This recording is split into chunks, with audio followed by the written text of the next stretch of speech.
Okay, this is the SOL Remediation, lesson 3. Same topics, same 18 things, perhaps slightly different, more difficult this time. All right, we'll start off with inequalities. Which graph is the same as this one here? And we've got 4 picture choices.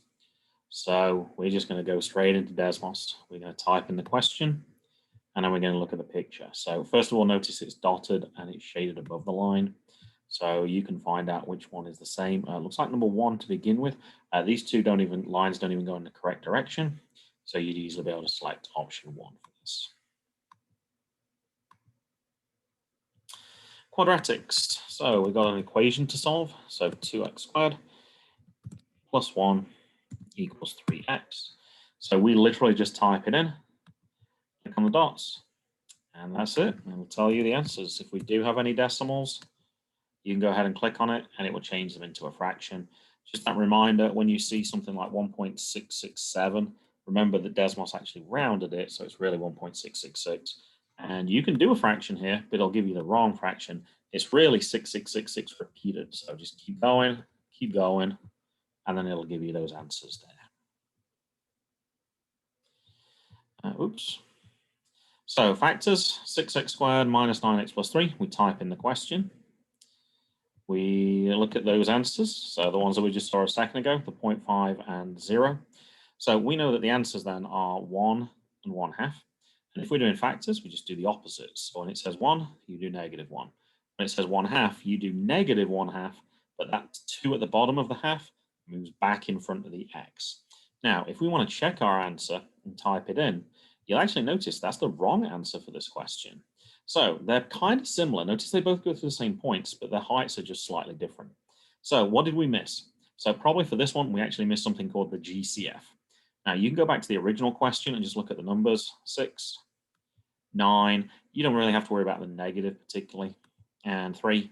And from there, hopefully you'd recognize it's in the 3 times table. And if I type in the 3, hopefully now you can see that it is exactly the same. Now, if you forget for GCF, you can actually, just type in GCF. You can put it lowercase, and then you just type in the numbers. So 6, comma, I'm going to put -9 this time because that's what it says. And notice it gives you the GCF at the bottom here. So a really good way for checking factor questions, you want to type in what you think the answer is and then check the picture. If the picture doesn't match up, but it goes through the same intercepts, then you know you've missed that GCF, and you can either just go look at it or you can type in the GCF. So this actually technically is an algebra 2 question, but this will really show if you understood. So roots, intercepts, x-intercepts are zeros, root solutions, all the same. They all just mean x-intercepts. So we're just looking, where does it cross the axis? So -3, or where does it cross the x-axis, I should say, at 0 and 2. Now I'm going to do 0 first because that's a special case. So last time we did this, we saw that 0 would just be x. You can't really do x minus 0. If you did, x minus 0 is just x anyway. For -3, I would do +3. And for 2, I would do x minus 2. If you're not sure on questions like this, you can actually just type this in, check the picture, and make sure that it looks just like this, going through the same roots and having the same shape as well. Square root, big number, 3,645. Thank goodness we don't have to do these by hand anymore. We check, unfortunately, it's not a whole number, so I have to keep going with this. So I type in the number divided by x1 squared in a table. So click plus, create a table if you need to, and then you can put the numbers in. Now, I did the first one already. I started at 60 because of the 60 here. And then if you press enter and type in 59, and below it tells you what you're looking for. You're looking for 2 whole numbers. If I click enter now, I'm not even typing the other number at all. It'll just keep typing numbers down until we get to 2 whole numbers. Sometimes it takes a while. This one's taking quite a while, so thank goodness I have Desmos. Just checking, are they 2 whole numbers? Oop, I went 1 too far. 27 and 5, and then I actually know what the answer to this question is. Now, if I want to check my answer, and I'm going to get rid of this for a second, I'm going to type in what we think the answer is, that 27 square root of 5. You can see it's the same decimal, so that's probably a good sign that we actually have the correct answer for this question. Now, if we have a more complicated questions with letters, then you just split it up into smaller questions. So you do the 3,645 that we did a second ago by hand, sorry, by using table first.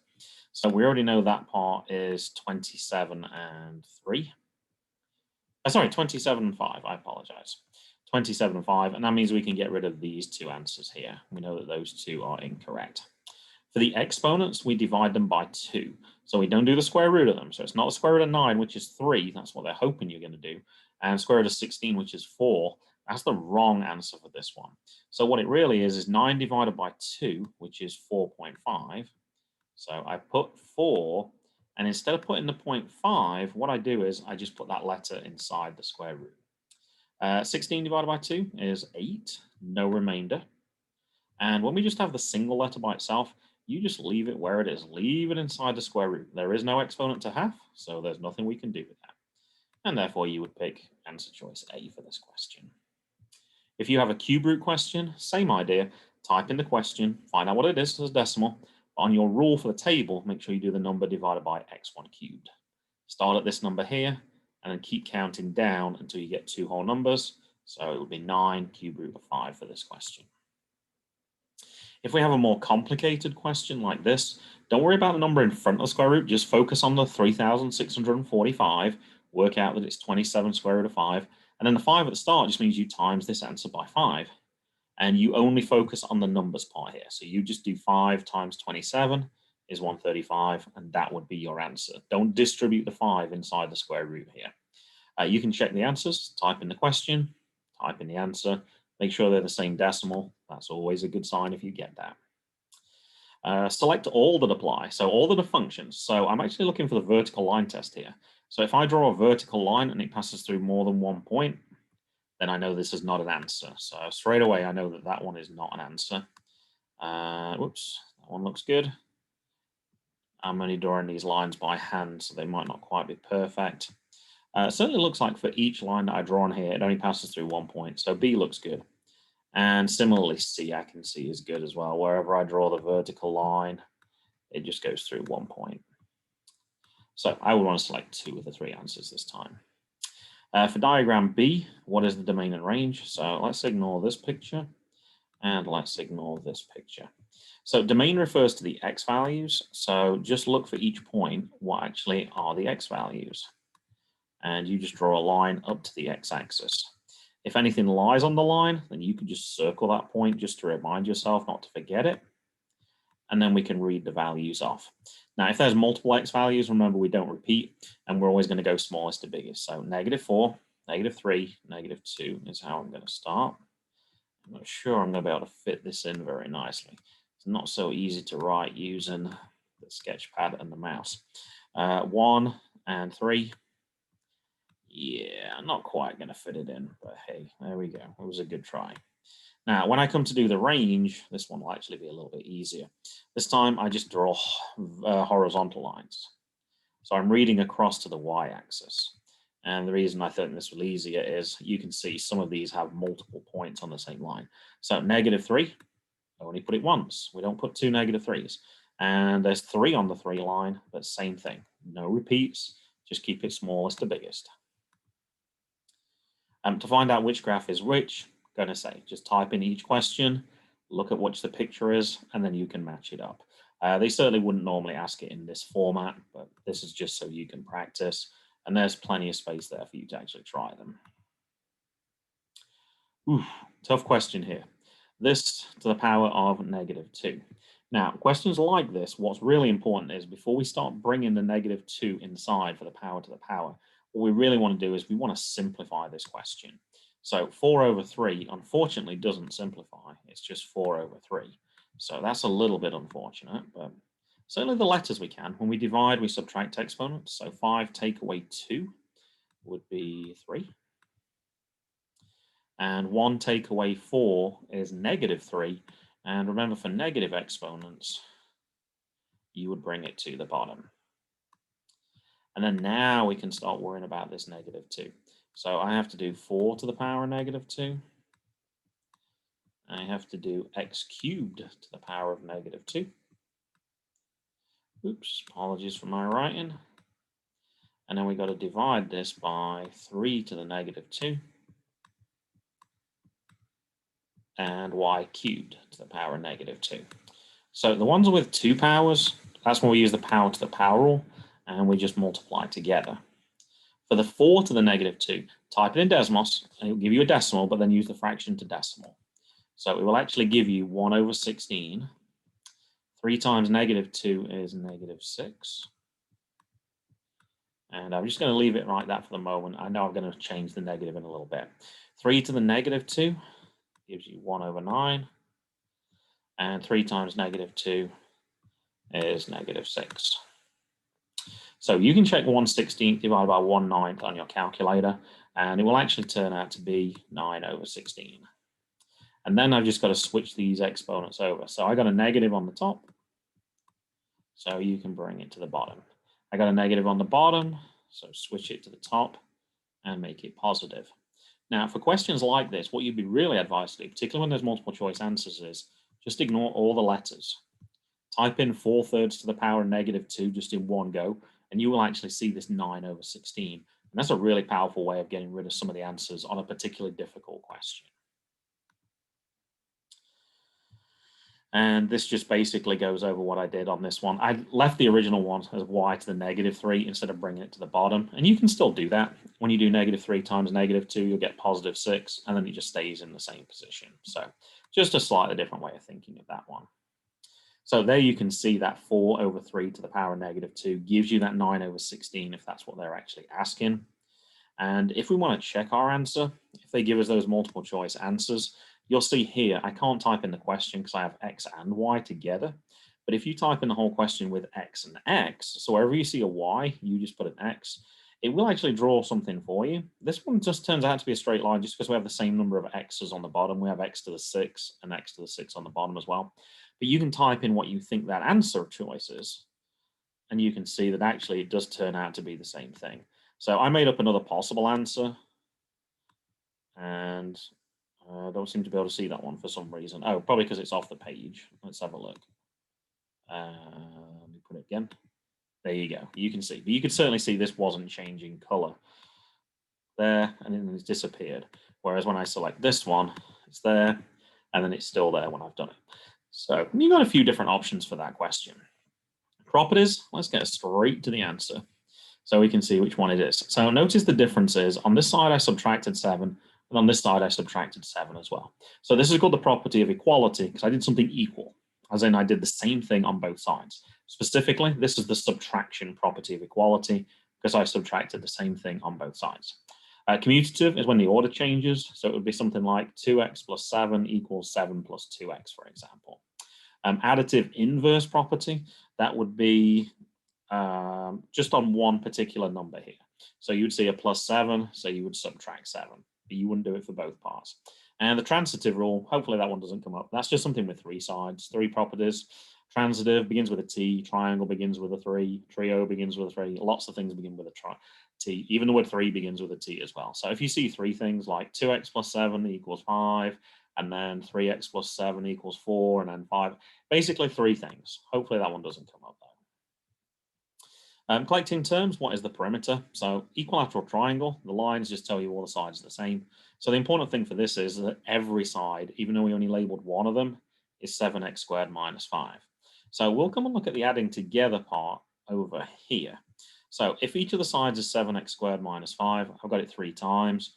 Focus on just the ones that are like terms. So if I add my x squareds together, 7 add 7 add 7 is 21x squared, not x to the 6. You only add exponents when you're multiplying. But they did include that as one of the answers to try and trick us. Once I know it's 21x squared, I actually know it's this answer straight away. Minus 5 will give you -15. And I think that was, yeah, that's just the same picture. So we know that that one is good. If you can type in, remember, the fact that you're adding the same thing together 3 times. If you can type that in and graph it and check each answer, you should notice, aha, that one's the same picture. Check all of them just to make sure. Close, but not quite. Same thing, close, but not quite. So we also know that is the correct answer as well. Great little method to check questions. When we have ones with multiple terms in like this, same thing. You can go ahead and just type this one straight into Desmos. Check just to make sure. And whoops. Now, it won't let you immediately do it because it says add a slider for V. So I'm going to put in a slider. Remember, when we do this, you want to pick a number that's not 1, just in case that gives, and then look at the answers. 6.08, 6.08, different answer, different answer, different answer. So you can do it just by matching up the decimals. And the alternative is just type in each one with an X, and then type all the answers with an X, and just match up which one actually works for you. So you've got a couple of different ways. Like I said, if you change it to an X, you can see that first picture is the same. The second one is not. The third one is not. And a fourth one is not. So a great way of checking those answers just to see. Changing from slope intercept to standard form, and you can see the definitions there. Slope intercept is when it starts with y equals. Standard form is x and y on the same side, but no fractions, and the number of x's must be positive. So type in the question, type in each answer, check the picture. First one looks good. Let's just make sure on all the other ones too, just in case we have that same answer twice, and we don't, so we already know this is answer A. Same for this one. You can go ahead and type this in. Which ones of these is in standard form? And whoops, let me switch that off. So answer 1 looks good. Answer 2 also looks good. Answer 3 is not. And answer 4 is good as well. So actually, we had 3 correct answers this time. So now we're going to try and figure out which is the correct one. Now, one of these, we said x and y has to be on the same side, but x must be positive. So I know it's not this second option here. So I'm going to get rid of that, even though it gives me the same graph. And for the other one as well, I have x and y on the same side, but I also have the number on the same side. So this is actually general form. So this is also incorrect. And once again, it's this answer here. If you can, try remember to check DCBA. And if you're not sure which is the correct answer, always pick the one that you'd see first between DCB and A, because they'll often put trick answers in here, hoping that you'll pick them. They're hoping that you'll pick that answer because they'll think it's the same. And the same with this one as well. So starting from the end is a good way of avoiding those trick answers if you can. Systems, just as a reminder, you type in the question, look where they intersect. If you don't see it straight away, then you can just zoom in and zoom out until you do, and then just click on the dot so you can see it. When we have one line like this, first of all, just switch it off just to check. This is the same line. So if it's the same line, this one is called infinite solutions. If it's not the same line, then it means that there might be a second line somewhere higher up, and then you can go look for it. And that might actually suggest something like this, which is parallel lines. It might be just that you don't see it to begin with. Like I'm going to try and zoom so you can only see one. Like there, you might just think that there's one line, but once you zoom, you can clearly see there's 2 and they're parallel. So parallel lines, no solution. Word problem. Basketball player makes 12 shots from the field, either 2-pointers or 3-pointers. If they score 27 points, how many threes did they make? So I'm going to let X be the number of 2-point shots, and I'm going to let Y be the number of 3-point shots for this one. So I know the total number of shots is 12 because it tells me that. And as there's only 2 types of shot, the 2 and the 3-pointer, then I know that X plus Y equals 12.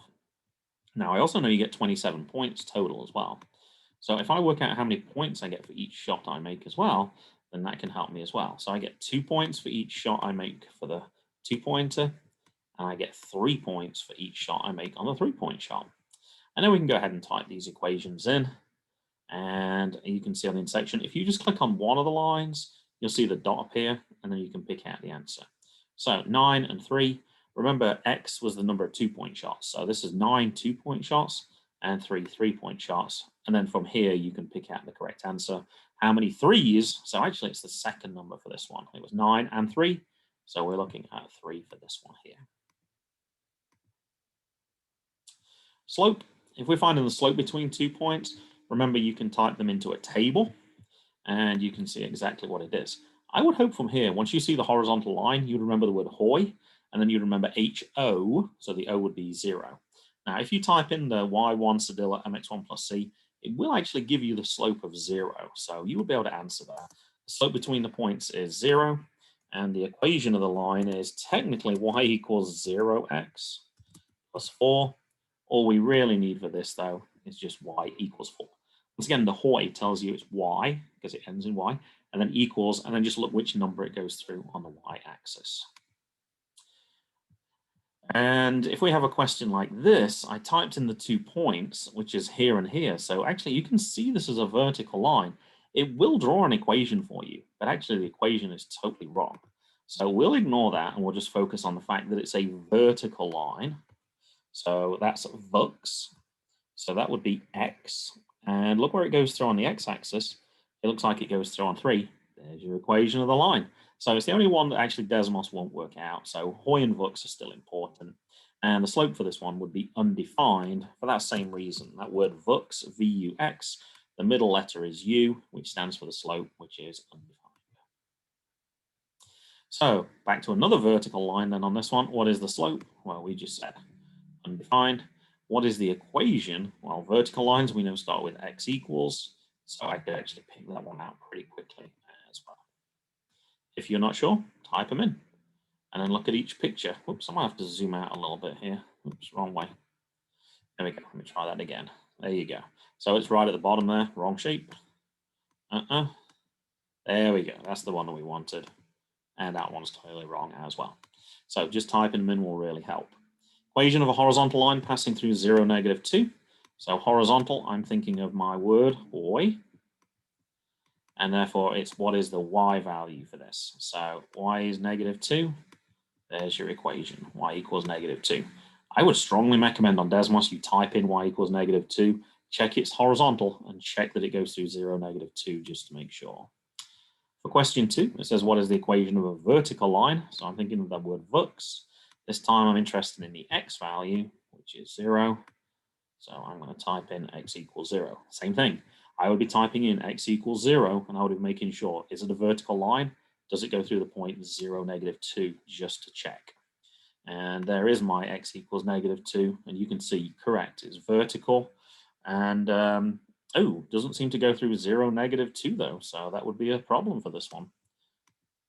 Aha, that's a vertical line, and that one goes through. So that one should be x equals 0, and you can see that was the answer for this one. The other one we said was y equals -2, and you can see that's horizontal line going through 0, -2. And I typed in the coordinate just to make it a little easier to see. Otherwise, you can just figure out where it goes, but that's a little easier to see when you type them in. Rules, models. Doesn't say what type of model this is, whether it's a straight line or whether it's a quadratic. So we're going to have to check. 2 of the answers have an x and 2 of them have an x squared. So they've not really given us any help yet. By typing these in, though, I can see that U shape here.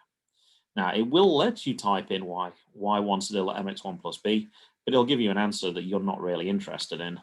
And if you look at that, you can see that doesn't really model those points very well at all. Whereas when we type in the y1 still at ax1 squared plus bx1 plus c, that's a lot closer to those points. So when we look at the numbers, 4.41, -1.78, and 15. Now, when they give us choice, it's going to be which one is closest. So I'm trying to look back at that last number. I think it said it was, yeah, 20. Oh, sorry, wrong one. That was the previous one. 15.2. So I think that was pretty close, actually. There we go. So it would actually be closest to answer choice C for this question. And if it gives you a follow-up question, like what's the prediction when x equals a specific number, x equals -5, go ahead, just type in x equals -5. Oops, let me go ahead and graph it. There we go, now we can see it. And you just look for where does the curve intersect with the line. Click on the line, click on your answer. There you go, there's your prediction, 134.436. And they might ask you to round it to the nearest whole number or to 1 decimal place. So just make sure you read the question carefully. Variation, our last topic that we looked at. So direct variation is one where you times the first number by a specific number to get the last number. So I know for this one, 3 times 8 is 24. And therefore, I've just got to figure out which number, when I times it by 8, gives me 88. And I can quickly figure out that actually it's going to be 11. Now, just a reminder for direct variation, it's y equals kx. And it's also a straight line through 0, 0.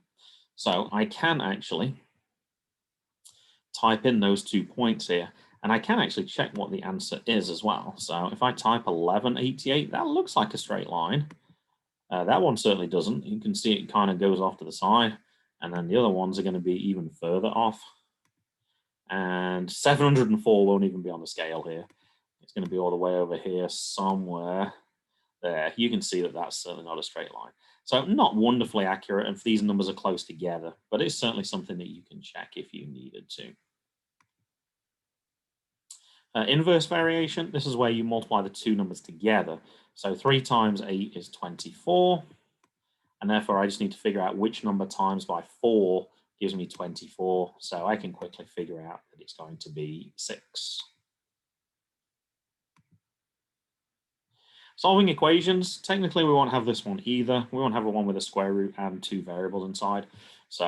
But it's really just to practice that method of typing in questions. So if we want to type in the square root, just make sure we know exactly the difference between these two things. So if I just put x plus 2 here, you can see it continues. If you don't want the 2 inside the square root, then you hit the right arrow and then type the plus 2, and it'll let you type whatever you want. So that's actually how I managed to get the last part of this question here. I typed in the square root of x, I put plus 2, then I hit the right arrow, which is plus 4, and then I typed equals to 13. And you just look where it crosses on the x-axis. I won't let you click on this one for some reason with square roots, but it's 76, 77, 78, 79. X would equal 79. So you won't get this specific question, but just remember for equations, linear equations, you're going to type them in and you're going to look for what the x-intercepts are. Or actually, even this is not linear actually, but you can still type them in and look for those x-intercepts. Variation, a little small. Remember, you're looking for straight line, but also going through 0, 0. So no, no, no, yes. Pretty quick to do. The one where we have to plot 3 points to make a direct variation graph, then the obvious one is always going to be 0, 0. And last time we counted the dots, like you'd go 4 up and you'd go 8 across, and then you'd want to do the same again. You'd want to go up 4 and across 8, but you're going to run out of room for this one, so you can't do that. Now you can go backwards and go down 4 and across 8, down 4 and across 8, and you'll be able to do that, but you still only have 2 of the 3 points that it's actually asked for. So as it was 4 and 8, notice you could half both of those numbers. So instead of going across 8, I could go across 4. Instead of going up 4, I could go across 2. And hopefully you can see that they're still on a straight line here.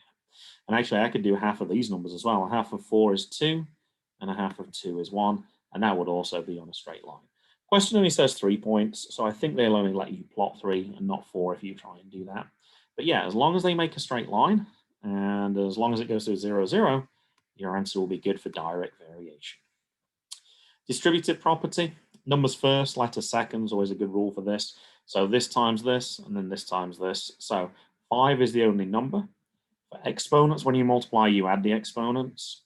-5 times 4 is -20, and then alphabetical order. V, x squared times x, you'd add the exponents. 2 add 1 would give you 3.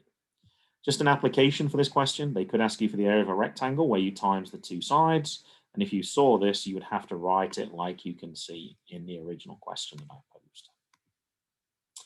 Which one is not a function? So be always careful to see exactly what they're asking for. So functions are things that do not have repeat x values. So something that is not a function, it has a repeat x value. So we're only interested in those first numbers. This one does not repeat, so this one is a function, but that's not what I'm looking for in this question. 7, 6, 4, 6. Aha, I got a repeat value here. I got the 6 and the 6. So B is certainly not a function. Let's just check the other ones. 2, 3, 4, and 5, all different. 3, 4, 5, and 6, all different. So they are all functions. Remember, we're not interested in y values, only x values for functions. And you can see it much clearer here now that B has repeat values. FOIL, if we have a question like this, you can go ahead and draw a grid, which is exactly how we did this in class originally. You'd write the first term, that cut down the side, I guess, 3x minus 4, 3x squared minus 2x minus 3. But specifically for this question, what I'll be looking for you to do is to type in the question and then type in each answer. Check to see if each answer matches by just clicking on it. So answer 2 looks good, answer 3 does not, and answer 4 does not. So you can tell that answer 2 would be the correct answer.